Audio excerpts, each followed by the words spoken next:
Ya, bismillahirrahmanirrahim. Assalamualaikum warahmatullahi wabarakatuh. Alhamdulillahirabbil alamin. Wassalatu wassalamu ala asyrofil anbiya'i wal mursalin wa ala alihi washabbihi ajmain. Alhamdulillah. Semoga kita semua dalam keadaan sehat walafiat dan dalam keadaan senantiasa diberikan keberkahan oleh Allah Subhanahu wa taala. Alhamdulillah. Kita awali pertemuan kali ini masih membahas malam bersama-sama. Bismillahirrahmanirrahim. Ya. Insya Allah pada hari ini saya akan membuka ya namanya sesi ngupi ngobrolin bisa pagi-pagi materi saya yang membuat namanya rubrik namanya ngupi ya ngobrolin usaha pagi-pagi, jadi sengaja lah ya biar kita fresh. Ini ya profil saya sendiri ya. Enggak, silakan. Ini modul pembelajaran, jadi kemarin itu saya mempelajari kurang lebih 5 hari itu ada 5 materi. Ada pengantar bisnis retail, ada pengelolaan gerai retail, pengelolaan barang dagangan dan layanan gerai retail, strategi penjualan dan kinerja bisnis retail, ada juga pengelolaan keuangan dan operasional. Jadi tidak serta merta ini juga sangat cocok ya, kita hanya buka usaha aja ya. Jadi karena ini sifatnya, kenapa sih saya ngambil retail? Karena memang anggota kita adalah kebanyakan itu di warung, sehingga ini sepertinya sangat cocok ya, sangat cocok untuk bisa juga oleh teman-teman nanti di share juga ketika nanti pendampingan ataupun nanti mungkin kita juga bisa ada sesi khusus ya, sesi yang bersama.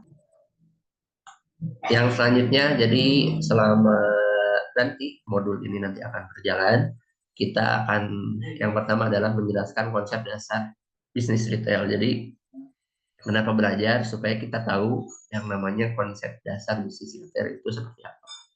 Yang kedua yaitu mengidentifikasi jenis-jenis retail. Jadi bisa saja retail kita ini cukup banyak jenisnya ya, banyak jenisnya untuk retail ini. Yang ketiga, mengidentifikasi peluang industri retail.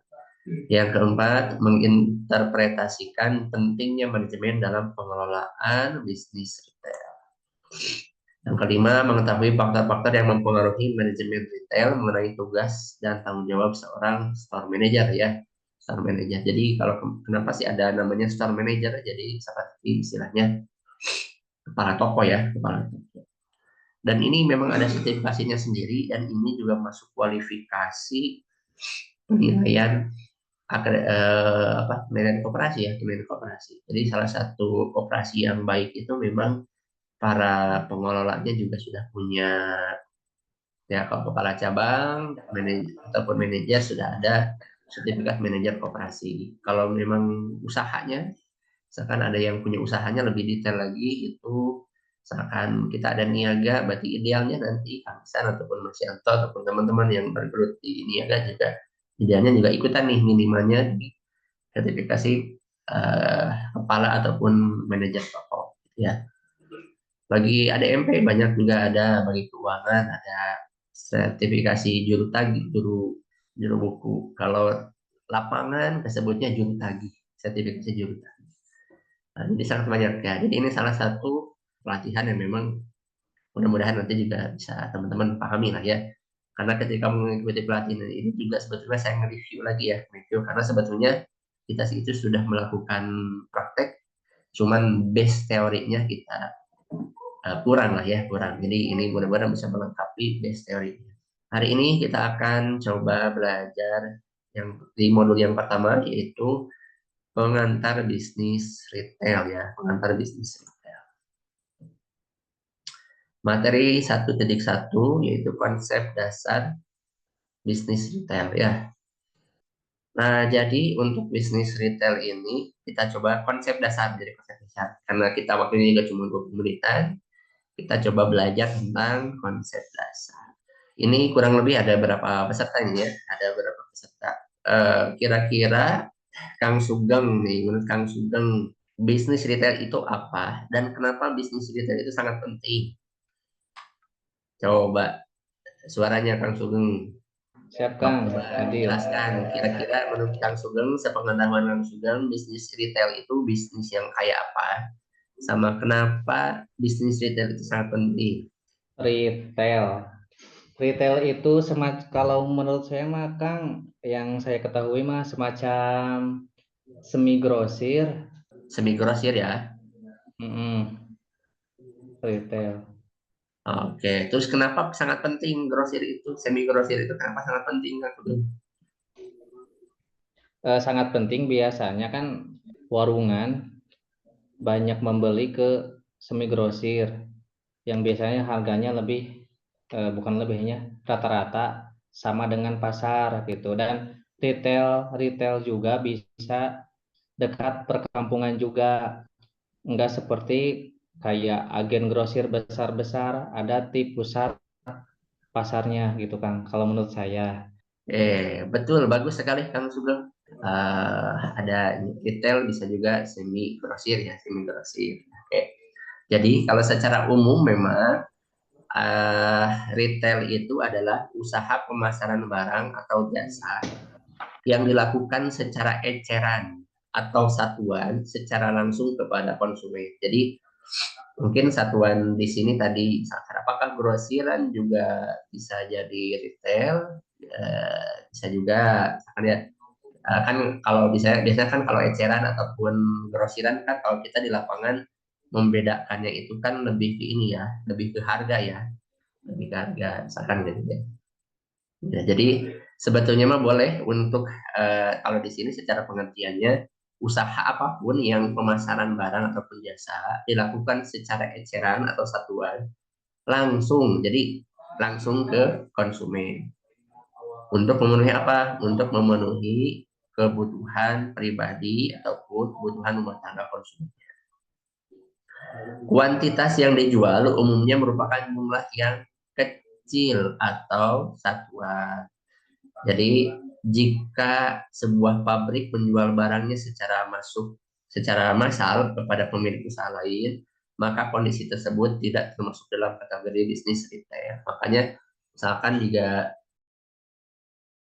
pabrik kan nggak akan mungkin ya dia ngejual langsung ke konsumen akhir misalkan ya, karena pasti rugi tuh, pasti dia butuh rantai distribusi ya, pasti dia ada butuh distributor, dari distributor turun lagi ke agen, dari agen turun lagi ke reseller, atau mungkin selain reseller bisa saja tadi grosiran, baru masuk ke apa, ke konsumen akhir ya, langsung masuk ke konsumen akhir. Jadi secara pabrikan juga nggak mungkin nih. Nggak mungkin. Tapi bisa, apakah boleh-boleh saja? Bisa saja sih. Misalkan pabrik gula, misalnya pabrik gula dia secara dia tidak menjual dalam satuan harus 1.000, minimal pembelanjaan 1.000 1 ton misalkan. Tapi boleh cuma 1 kilo misalkan ataupun 5 kilo juga boleh, itu berarti sudah masuk ke retail ya.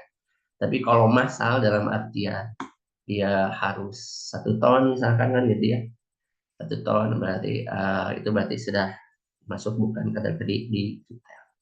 Jadi tadi apa yang disampaikan oleh Kang Sugeng ya, sudah betul ya, sudah betul. Jadi ketika memang si apa, si semi grosiran itu berarti konsumen akhir boleh juga kan ya, kan dia juga kan grosiran itu juga kan ya kadang menjual juga nggak cuma langsung ke, nggak cuma menjual ke warung aja ya, tapi dia juga bisa melayani juga untuk yang konsumen langsung. Jadi kata kuncinya memang konsumen langsung ya, konsumen langsung yang memang dipakai untuk kebutuhan pribadi ataupun kebutuhan rumah tangga. Jadi kalaupun grosiran itu dia ngejual juga, nggak cuma misalkan saya hanya menjual untuk reseller saja, tidak menerima konsumen akhir, oh berarti dia bukan bukan retail tuh. Tapi kalau dia ngejualnya langsung ke konsumen, nah, ya, dan jumlahnya juga tadi bisa kecil ya, bisa kecil, tidak harus selalu besar, berarti dia juga bisa masuk. Nah, fungsi retail yaitu memang yang pertama adalah memudahkan konsumen untuk memperoleh produk kebutuhannya. Jadi misalkan warung, Warung itu kan retail, kesemuanya kan retail untuk mempermudah. Lalu juga misalkan Indomaret, Alfamart itu juga retail. Jadi tadi nggak mungkin misalkan kita butuh misalkan minyak harus ke pabrik minyak itu kan sangat melelahkan ya, jauh misalkan kan tidak mungkin banyak pabrik di beberapa titik ya, pasti pabrik mah hanya di satu titik, di hanya satu misalkan, dan di titik-titik tertentu saja. Nah, maka retail ini ketika kita fokus misalkan sekarang menjalani bisnis retail, berarti fungsi kita memiliki fungsi memudahkan konsumen untuk memperoleh produk kebutuhannya. Yang kedua, mendatangkan keuntungan untuk pihak produsen dan juga grosir. Tadi ketika kita ngambil barang misalkan ya ke grosiran kita, misalkan kalau di Bandung ada Apple ya, Apple berarti kan itu juga mempermudah, ternyata menguntungkan untuk produsen, pabrikan, dan juga untuk yang grosiran, misalkan tadi agen lah atau distributor lah, kan di bawahnya mungkin sebutannya ya, sebutannya. Jadi retail ataupun kita itu berfungsi juga untuk mempermudah ya, mempermudah untuk memberikan juga keuntungan ya. Jadi paciwit-ciwit lah ya, paciwit. Yang ketiga adalah mempunyai peran penting dalam proses promosi produk secara langsung. Ya, kenapa misalkan Garuda Food? Garuda Food itu kalau dia hanya mengandalkan di mana uh, media sosial di TV, wah itu kan biayanya sangat besar. Maka muncullah Kampung Wirausaha Garuda Food, ya, di mana kita membuat warung-warung binaan kita untuk ikutan ke program itu. Bahkan diberikan subsidi kan, diberikan subsidi, diberikan benefit, diberikan modal, dan silahkan untuk menjualkan produk-produk Garuda Food. Ini salah satu contoh bahwa retail itu mempunyai peran fungsi untuk promosi produk secara langsung. Atau mungkin yang sering kita lihat adalah spanduk-spanduk rokok ya. Itu kan luar biasa tuh. Hampir cukup banyak lah ya. Bahkan sangat banyak warung-warung yang itu minta izin si salesnya itu. Ibu, saya karena ibu misalkan pembelian ataupun penjualannya penjualan rokoknya bagus, kami kasih bonus spanduk gitu ya, spanduk, bahkan ada yang gratis gitu ya, spanduk juga bahkan ada yang gratis. Itu bahkan menguntungkan untuk promosi. Atau juga misalkan mungkin kadang suka ngeliat ya di pinggir-pinggir jalan toko oleh-oleh gitu ya, toko oleh-oleh itu kan cukup banyak tuh, ada tulis kami buatkan pelangnya ya, di sini kayaknya tokonya belum punya pelang ya, nanti kami kasih kasih gratis pelangnya, tapi kami nanti taruh nama toko ibu, toko bapak gitu ya, tapi kami nyempilin tuh gambar promosinya, misalkan le mineral itu kan banyak ya toko-toko dari. Jadi fungsi retail pun juga tadi mempunyai proses peran dalam pentingnya dalam proses promosi secara langsung ya, jadi jangan menganggap remeh retail gitu, bahwa retail ini kalau nggak ada retail, pabrik itu nggak akan ataupun produsen itu nggak akan punya keuntungan ya, nggak akan punya keuntungan. Yang keempat, fungsinya yaitu menawarkan berbagai jenis produk dengan harga yang bervariasi.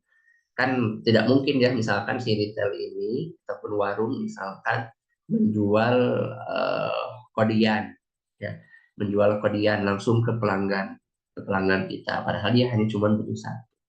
Maka fungsi retail itu juga tadi memecah barang-barang yang tadinya dia beli ke grosir ataupun semi grosir, misalkan kuantitinya banyak, kuantitinya misalkan dusan, tapi kan pasti ke bawahnya mah nggak dusan ya, tapi misalkan satuan ataupun limaan, misalkan kan itu ya, satuan lima. Makanya ada salah satu contoh yang video yang pernah saya lihat juga, memang ketika memposisikan sebagai grosir itu memang di tanda kutip ada hukum dilarang menjual satuan.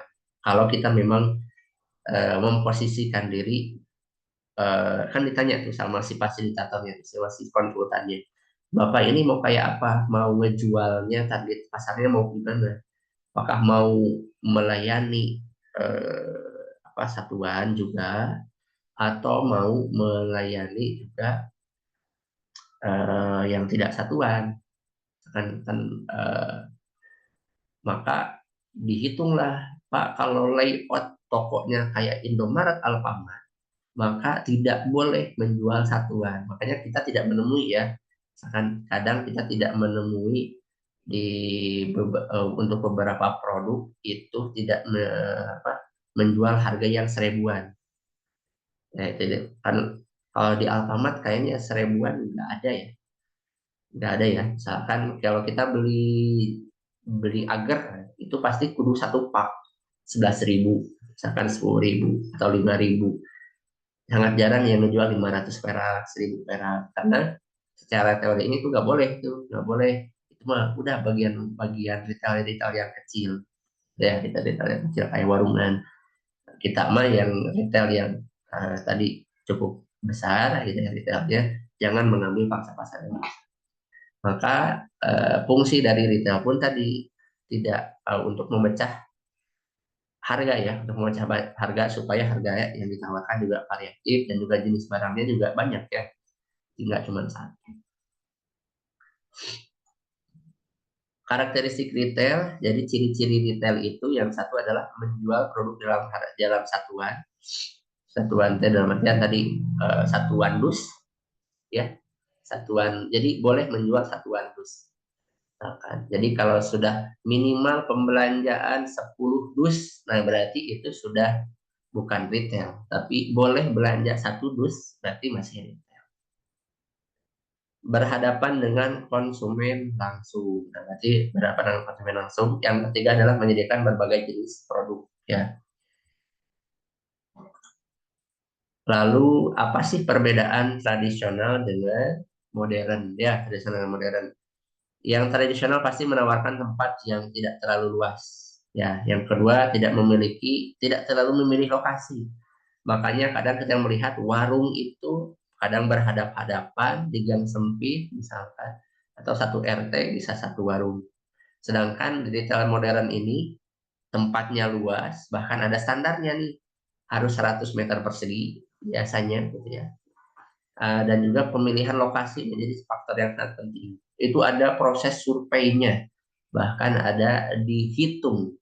Nanti kita coba belajar nanti menghitung lalu lintas. Misalkan kalau kita mau membuat toko ataupun kayak misalkan Indomaret misalkan, kita harus ngitung nih. Bahkan ada di caranya itu dia di studi kasusnya si pengusaha retail laptop itu dia mau ngebuka toko, dia stay 1 minggu, Senin sampai Minggu, di jam operasi di jam yang memang dia ingin buka operasional, dia menghitung berapa jumlah orang yang lewat dan sebagainya gitu ya. Itu ada risetnya ya, ada riset. Maka pemilihan lokasi ini sangat penting ketika kita mengambil peran menjadi retail modern ya. Ketiga, menjual barang yang tidak terlalu beragam jenisnya. Kalau retail modern sangat sangat banyak ya, sangat banyak. Yang keempat, melibatkan sistem yang sederhana. Ya, bahkan pencatatan pun tidak ada ya. Bahkan pencatatan dulu kadang tidak ada, hanya sekedar pencatatan apa? Bon pembelanjaan saja ya, bon pembelanjaan dari pasar misalkan kan gitu ya. Tapi kalau retail modern itu sudah pakai sistem dia, pakai sistem, ada sistem kasir gitu ya dan sebagainya. Masih dijumpai proses tawar menawar. Kalau di retail modern sudah tidak ada tuh tawar menawar, pasti menerapkan harga tetap ya. Yang keenam, produk yang ditawarkan kadang tidak dipajang secara terbuka, kadang gudangnya di belakang gitu ya, kadang di belakang. Kalau yang retail modern itu pasti dipajang tuh sebanyak-banyaknya. Nanti kita coba belajar ini ya, cara-cara display ya, cara-cara display. Jadi kita ada banyak jenis-jenis display yang bisa kita pakai ya. Yang ketujuh, metode pembayaran hanya mengandalkan atau masih mengandalkan tunai. dan tidak dikenai pajak. Nggak ada tuh warung yang dipajakin ya. Warung Madura pun juga nggak dipajakin ya. Tapi kalau retail modern itu sudah dipajakin ya. Dan juga ada bisa QRIS, ada debit pakai kartu debit gitu ya. Bahkan ada juga selain cash ya, ada juga pakai wallet ya, wallet. Nah, itu jadi sangat banyak. Dan juga sudah dikenai oleh pajak ya, sudah dikenai oleh pajak. Jenis usaha. Nah, kita Kopmu mau kira-kira akan masuk kategori mana nih? Retail itu ada tiga, ada berdasarkan jenis produk yang dijual, misalkan toko mainan, ada barang berarti misalkan toko mainan. Kalau jasa misalkan toko servis. Kalau non toko kayak apa? Vending mesin. Misalkan kalau kita ngelihat mungkin beberapa, saya pernah tuh beli minuman, masukin uang 5.000, langsung pencet pilih keluar. Itu juga retail ya, juga retail sebutnya. Itu non toko, itu pun vending mesin. Kalau kepemilikan ada toko kelontong, misalkan mandiri ini, mandiri ataupun yang oleh individu, kepemilikannya misalkan toko kelontong. Kelompok usaha seperti Ramayana ataupun apa Ramayana itu kan dia hanya menyediakan gedung ya, hanya menyediakan gedung, tapi kan di bawah-bawah dia apa, ada brand-brandnya ya, ada brand-brand dimiliki oleh kelompok usaha. Ada juga waralaba kayak McD dan juga Alfamart. Jadi jangan salah nih bahwa Alfamart itu adalah dia franchise ataupun waralaba gitu. Jadi kita boleh tuh ngebuka Alfamart dimanapun. Jadi nanti ada survei kita ngebeli. eh Misalkan kita punya punya ngebangun toko tuh kemarin, mamang saya ngebangun toko, cuman gagal tuh kata surveyor Alfamart, gagal gitu. Tidak masuk kriteria. Jadi boleh tuh untuk kita buka Alfa pakai misalkan toko kita boleh. Karena dia Alfamart itu sebutnya waralaba ya ataupun. Kalau lokasi penjualan ada yang langsung akses ke jalan umum atau juga terpencil atau hidden gem. Nah, kita sekarang kan mengenal ada istilah hidden gem ya. Hidden gem. Nah, ini cukup banyak ya. Ada jenis retail, ada produk makanan, ada produk umum, ada non toko, ada retail mandiri, ada retail berantai, ada waralaba, ada jasa. Ya, ada jasa. Mungkin kayak retail retail berantai itu nanti dimiliki oleh beberapa orang dan biasanya memiliki beberapa unit toko. Ya, kebalikan dengan yang mandiri ya. Waralaba tadi dimiliki dengan cara melakukan kontrak dengan sebuah merek dagang. Ya, kalau yang produk makanan umum dan ini kan sudah paham ya. Ya, sebelum ini sudah mau menjelang akhir ya, sudah menjelang akhir 2 slide lagi. Jadi peluang usaha retail kayak apa? Jadi harus kita pahami bahwa usaha retail ataupun usaha kita fokus sebetulnya mah adalah usaha ataupun bisnis pelayanan. Tidak bisa mungkin dulu eh, apa nggak ada istilahnya Indo apa, misalkan warung dia di Jaya misalkan. Tapi setelah ada Alfamart misalnya, itu dengan pelayanan yang terstruktur ya, terkonsep, kalah tuh. Jadi si warung tersisih. Karena apa? Bagaimanapun balik lagi, bisnis pelayanan itu apa? Bisnis usaha retail ini adalah bisnis pelayanan. Saya di rumah itu ada dua, ada Indomart, ada Alfamart. Bahkan yang sebetulnya yang paling dekat dengan rumah itu adalah Indomart. Tapi saya selalu belanja agak jauh ke Alfamart. Ya, kenapa? Karena Indomart itu pelayannya rada judes ya, rada judes. Terus dari segi harga juga rada mahal sedikit lah. Untuk beberapa item rada mahal dibandingkan apa.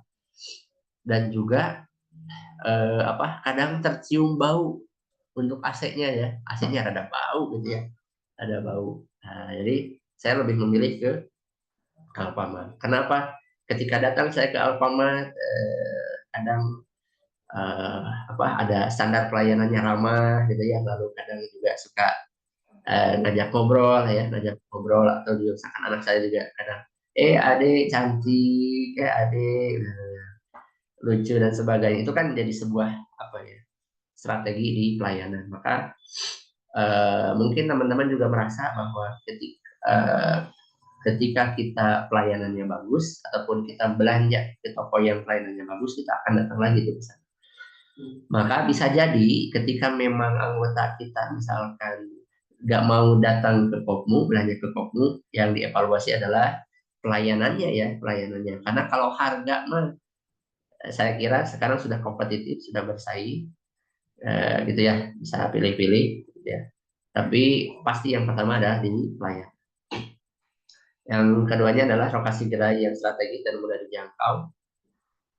Yang ketiga adalah selama masyarakat masih membutuhkan makanan, minuman, dan kebutuhan rumah tangga, maka selama itu pula bisnis retail akan masih tetap ada. Jadi Kang Sugeng ataupun dari tim niaga tenang bahwa Kopmu Niaga akan tetap ada, peluang akan tetap ada selama masyarakat kita masih butuh makan dan minum. Ya itu paling sesi ini ya, sesi ini untuk materi hari ini.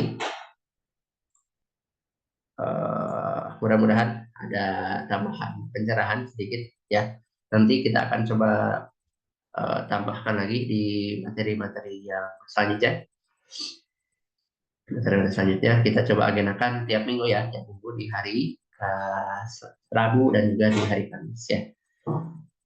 Materi ini bisa disimak ulang nanti di YouTube ya. Di YouTube nanti akan di-share oleh Kang. Atur nuhun, kita tutup dengan bacaan alhamdulillah. Terima kasih atas waktunya dan assalamualaikum warahmatullahi wabarakatuh.